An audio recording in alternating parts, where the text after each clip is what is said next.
Legno Arreda, grazie ad un'esperienza ventennale nella lavorazione del legno, è in grado di presentare una vasta gamma di pavimenti in legno massiccio prefiniti, pronti per la posa a 2-3 strati.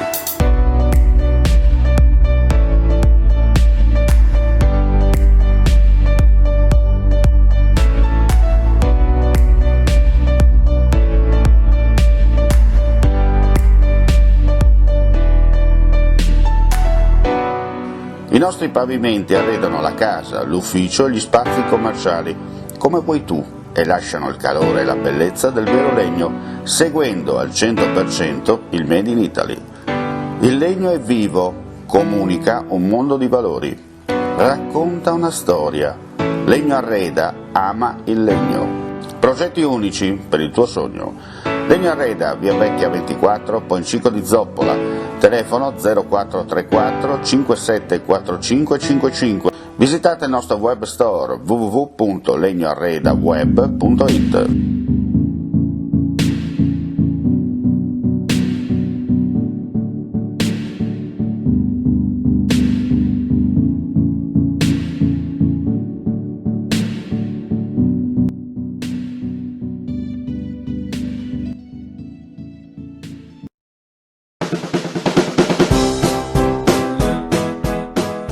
Claudin, il nuovo locale alla moda, nato a Cormons, dove la tradizione, il servizio e la qualità si fonde in un unico progetto, Claudin. In via Friuli, incastonato lungo il viale d'accesso alla capitale del Coglio, aperto dal mercoledì al lunedì, il martedì si riposa dalle 7 alle 14 e dalle 17 alle 23. Claudin, locale per palati fini e buongustai, dove si mangia, si beve e si respira bird, Coglio e quei.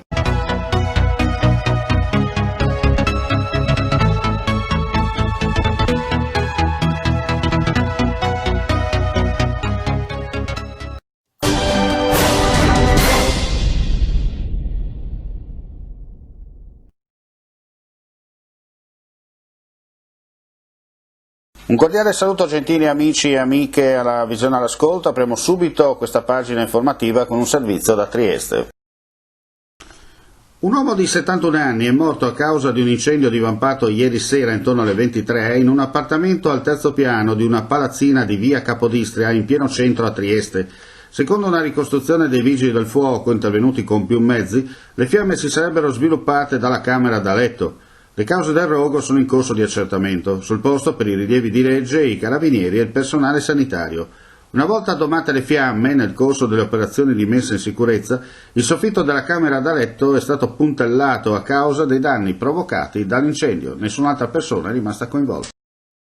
La disponibilità ad affrontare temi specifici individuati dalle organizzazioni sindacali sul tavolo di confronto con le direzioni generali e strategiche delle 3 realtà regionali per cercare di dirimere i vari aspetti analizzati. E questo è il metodo operativo che il vice governatore del Friuli Venezia Giulia Riccardo Riccardi ha proposto nel corso di una videoconferenza alla quale hanno partecipato i rappresentanti dell'Intersindacale Medica del Friuli Venezia Giulia. Durante l'incontro sono state presentate al vice governatore alcune criticità rilevate all'interno delle singole aziende in un momento di forte stress del sistema legato all'emergenza Covid.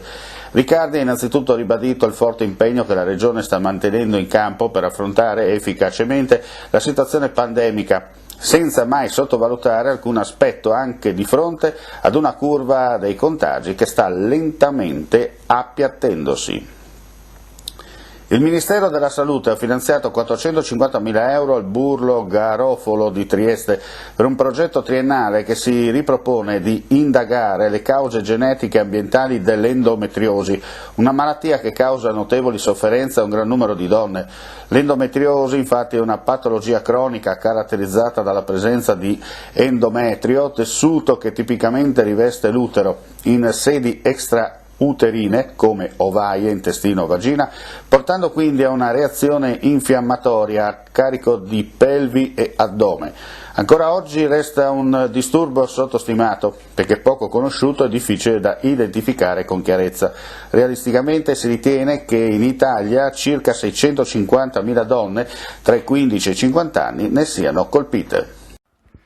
Governatore Fedriga, lei oggi sostanzialmente ha lanciato 2 appelli, uno ai cittadini per il rispetto delle regole e un altro ai sanitari perché si vaccinino.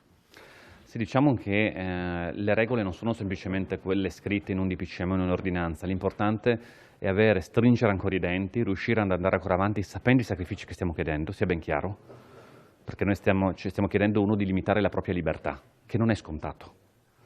Però questi sacrifici che dobbiamo fare vicendevolmente sono fondamentali per riuscire a superare questa seconda ondata e arrivare al momento in cui si faranno i vaccini, che ci sia un sistema sanitario in grado di affrontare la vaccinazione di massa, che sarà fondamentale per uscire finalmente da quest'incubo che è rappresentato dal coronavirus. Per quanto riguarda i vaccini, noi partiremo nella prima metà di gennaio, stiamo aspettando dal governo la data precisa, dai sanitari, sociosanitari e dalle persone ospite di case di riposo RSA. Ovviamente sarà una partecipazione volontaria, mi auguro però che questa partecipazione sia molto molto ampia, se non totale, perché attraverso i vaccini potremo proteggere queste persone e soprattutto permettere al sistema di andare avanti.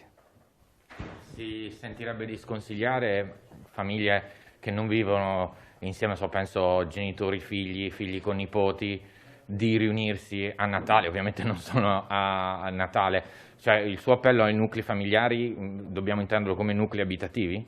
Sì, l'ordinanza dà una raccomandazione chiara di non recarsi in case di nuclei familiari diversi dal proprio. Se dopo devo dire che magari durante la festa di Natale c'è un'esigenza, c'è una necessità, c'è qualcosa, perlomeno di limitare a 2 i nuclei familiari che si incontrano, di non incominciare a invitare i cugini e gli amici, e i genitori, e i nipoti dei nipoti, perché così appunto il rischio alza molto. Cioè, cerchiamo anche questo, per quello dico la responsabilità di ognuno. Capisco che è un sacrificio enorme che si chiede, soprattutto durante le feste, perché è un momento di incontro, in cui si incontrano le persone care ed altro, però se per quest'anno riusciamo a fare il sacrificio, magari di limitarlo, non dico di escluderlo totalmente, ma perlomeno di limitarlo, che i genitori vedano i figli e finiamola là, perché se cominciamo altrimenti ad ampliare moltissimo le categorie presenti nello stesso momento rischiamo di aumentare moltissimo il rischio, e chi ci rimettono sono quelle persone ivi presenti. Sulla ipotesi di ulteriori restrizioni, quindi sostanzialmente di un cambio del DPCM che il governo aveva proposto, cosa ne pensa?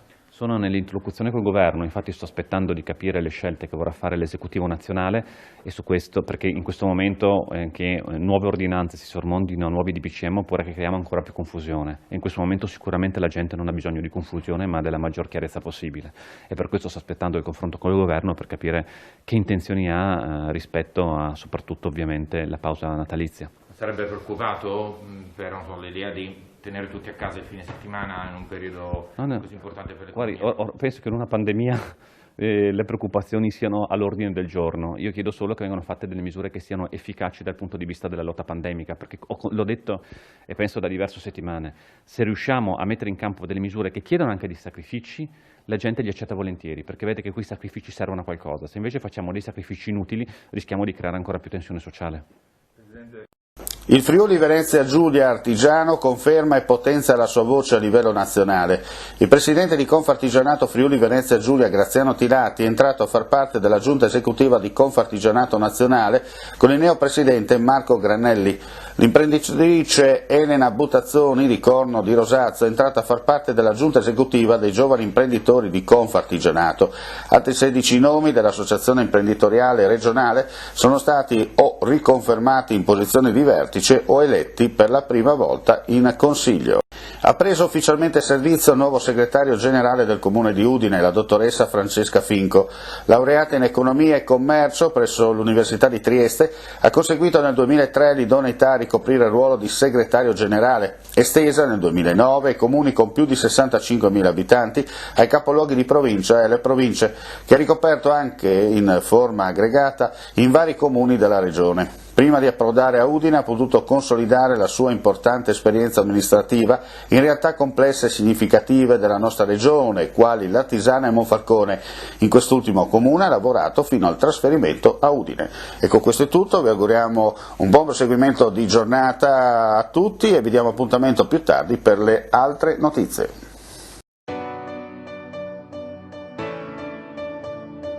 Legno Arreda, grazie ad un'esperienza ventennale nella lavorazione del legno, è in grado di presentare una vasta gamma di pavimenti in legno massiccio prefiniti, pronti per la posa a 2 e 3 strati.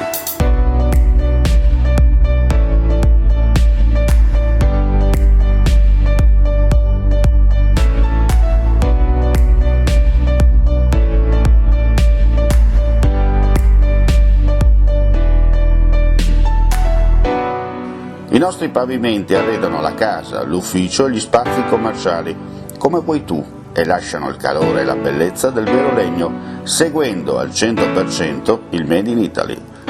Il legno è vivo, comunica un mondo di valori, racconta una storia. Legno Arreda ama il legno. Progetti unici per il tuo sogno. Legno Arreda, via Vecchia 24, Poncico di Zoppola, telefono 0434 574555. Visitate il nostro web store www.legnoarredaweb.it.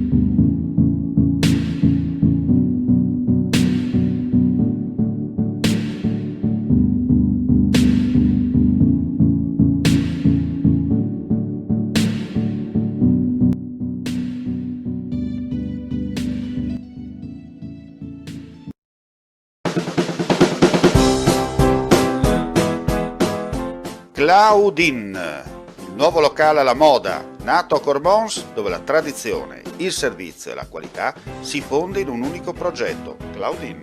In via Friuli, incastonato lungo il viale d'accesso alla capitale del Coglio, aperto dal mercoledì al lunedì, il martedì si riposa dalle 7 alle 14 e dalle 17 alle 23. Claudin, locale per palati fini e buongustai, dove si mangia, si beve e si respira bird, Coglio e quei.